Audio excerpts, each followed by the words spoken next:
Okay, good morning guys. Magandang araw sa ating lahat. Okay, na-stackan tayo ng mga ginagawa, no? Okay, meron pa tayo ditong isang repair, overhaul. Tapos darating na magpapa-repair. Pero dito tayo magpo-concern guys sa 4 wheels na e-bike. Ayan siya.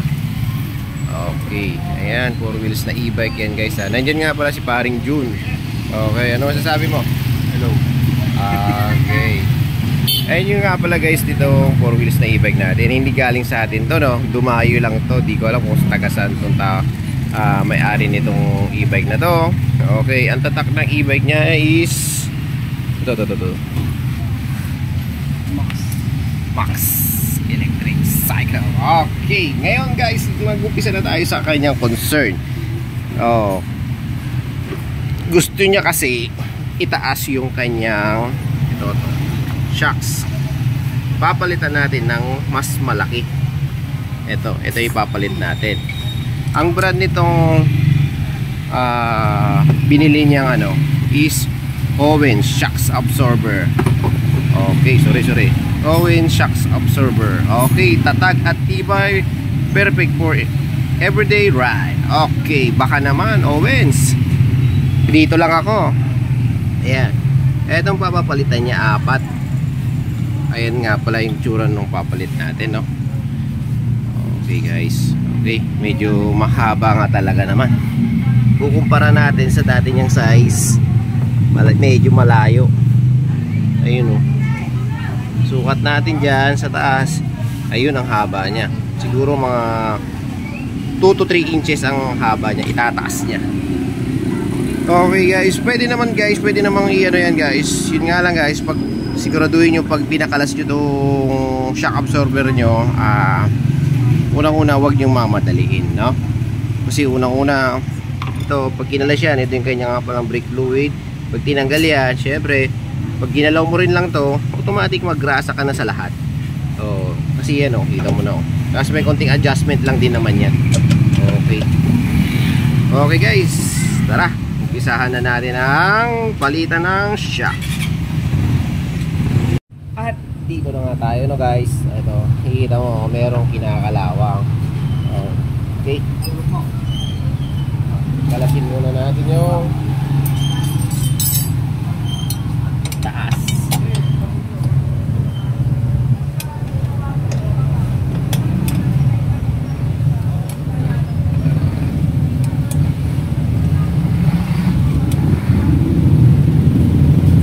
Taas muna tayo, no guys.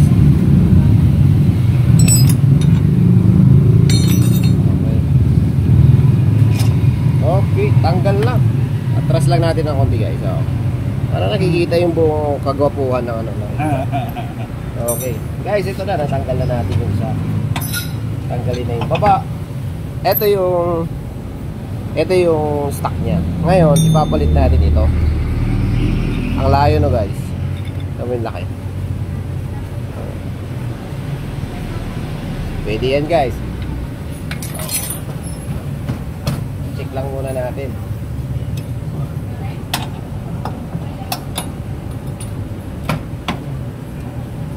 Okay. Paru-paru G. Stone. Pero guys, ano lang to guys,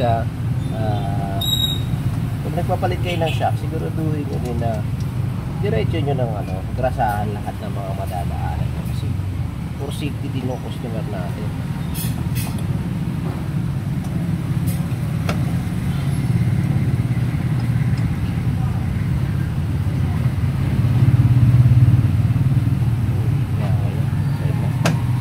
Okay guys, at ito na nga, nakalas na natin yung shock na isa.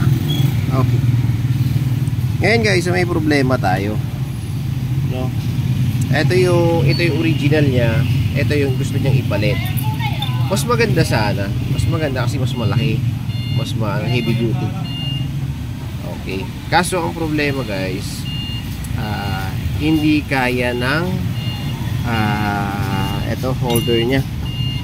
Ngayon, ayun guys, isusukat pa lang natin, ayun, nakapix na kasi itong tie rod niya. Ito yung sinasabi natin, hindi niya kayang iipit ngayon para dito sa lock. Ayan.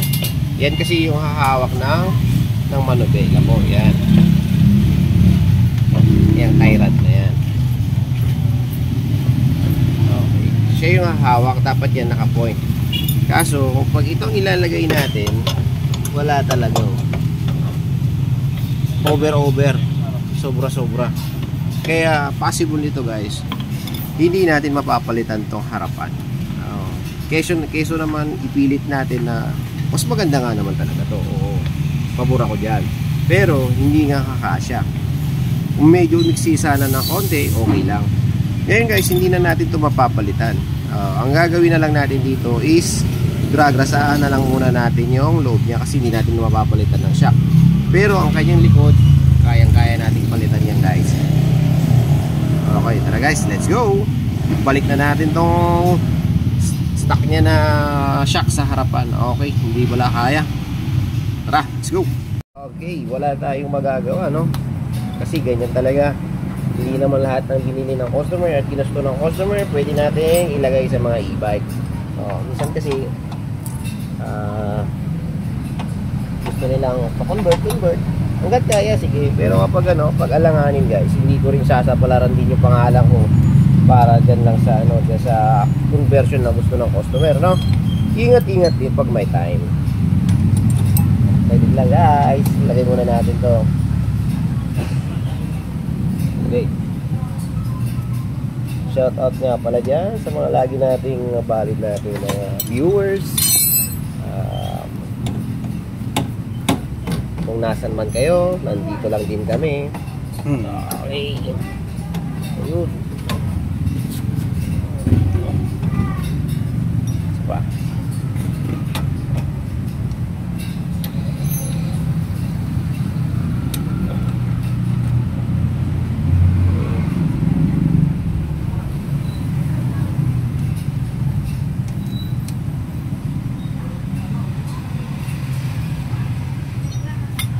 Yung isang ganito guys, yung isang 00 yung isang ganitong 4 wheels din guys, pero hindi ganitong manubela. Yung sinauna guys pwede mong palakihin ng shock sa harapan.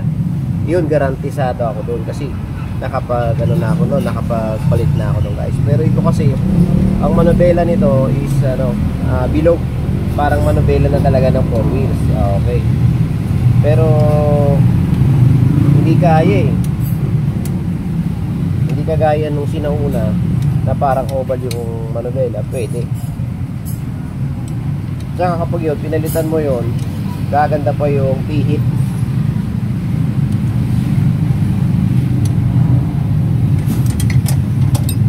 Kunti na lang to guys. Maikpit na. Okay, balik na natin to kanyang brake fluids.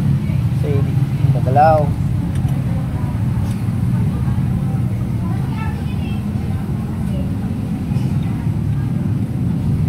Yung 14 palabas, yung 12 doon.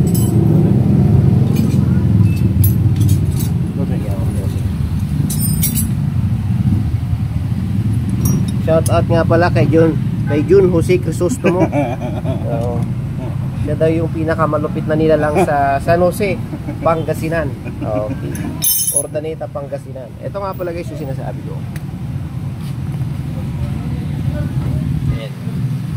Kaya ginagamit siya, no? Ito ba yung mga kalawang-kalawang?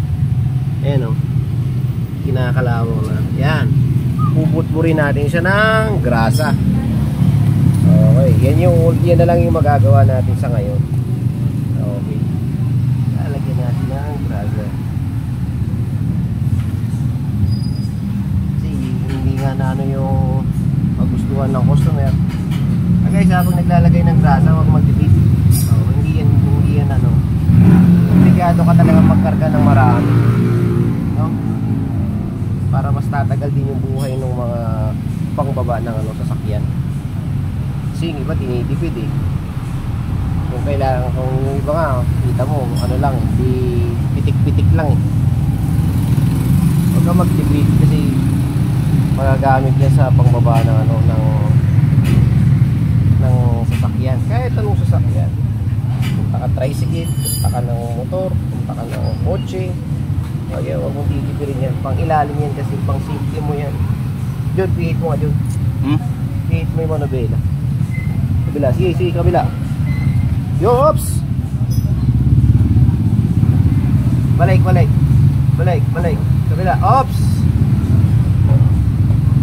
Para iwas kalawang lang, no?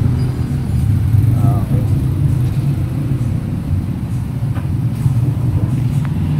Yan guys ang itsura ng grasa. Okay. Magbasahan natin yan mamaya lahat, no?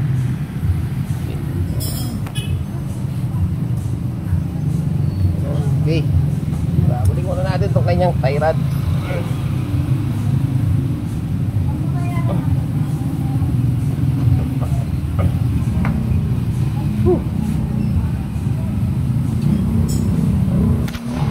Ito yung sinasabi ko guys, oh. Maglalagyan. Ayan. Hindi kakasya dito siya kasi. Yan yung tie rod niya. Kabit na muna natin.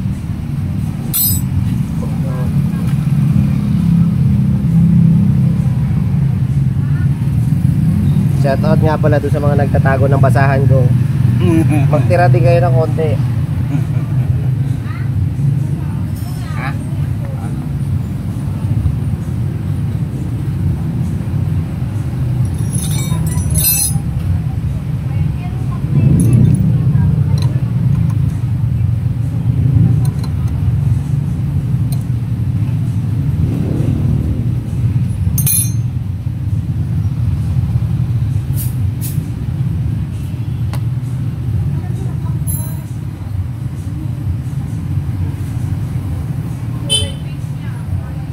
Ay, grabe.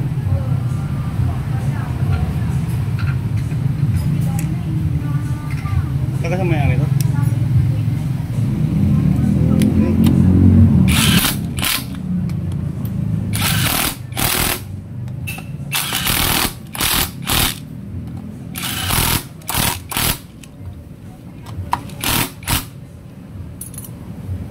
At ito na guys, hinalas na natin yung gulong sa likod. Okay, yung gulong sa likod. Okay.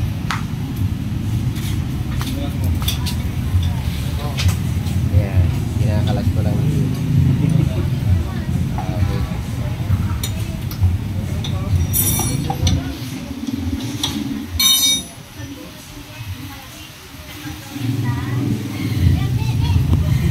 Patas pa? Patas pa?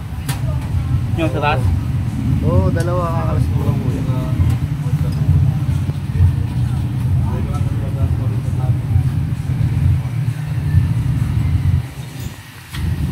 Yan. Let's go!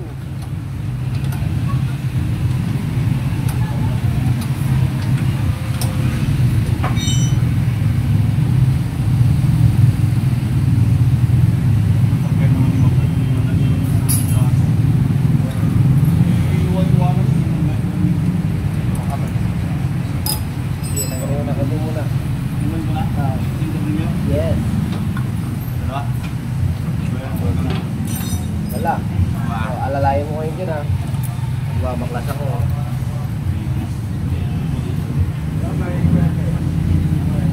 Alalayan mo. Ang putang inang lalayan. Hindi yan ha. Nakakalaso na yan eh.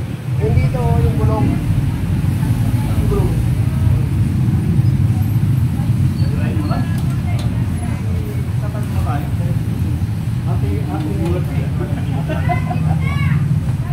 Ha? Mamaya. Una.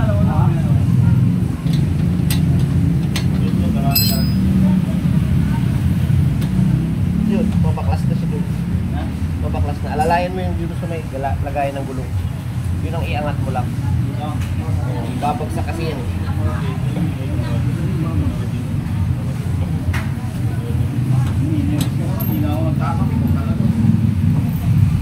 Yan yung sinasabi. Bumaba na.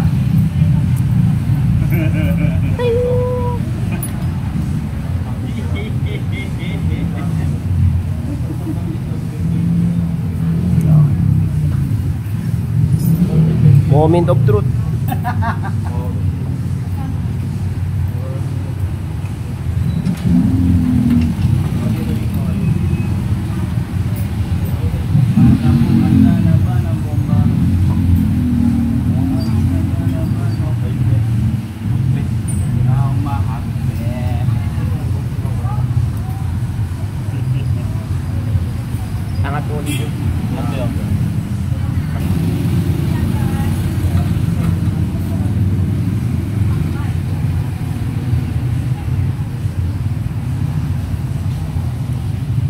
ayan ang itsura niya guys. Naikabit na yung isa, kabila na lang. Kabit mo sa kabila dyan. Pwede na yan. Walis lang siya.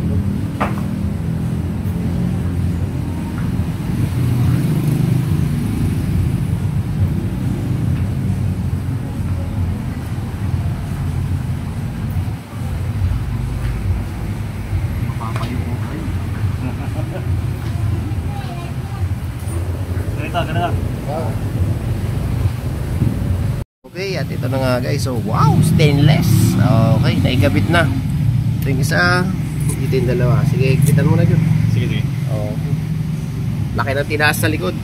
Okay, si ikpitan na lang ni Lakay Jun. Ayan.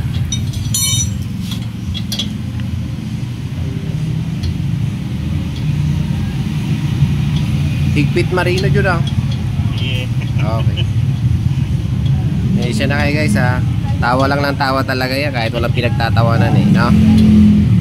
Marami na nakadiscover dyan. Okay.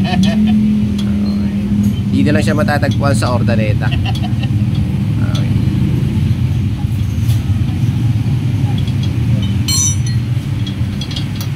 Kung may boy pick up ang GMA 7, meron kaming boy pitch ng Ordaneta.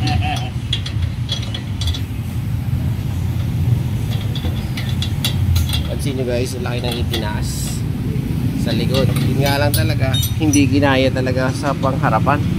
Sayang naman, ganda sa ng tignan.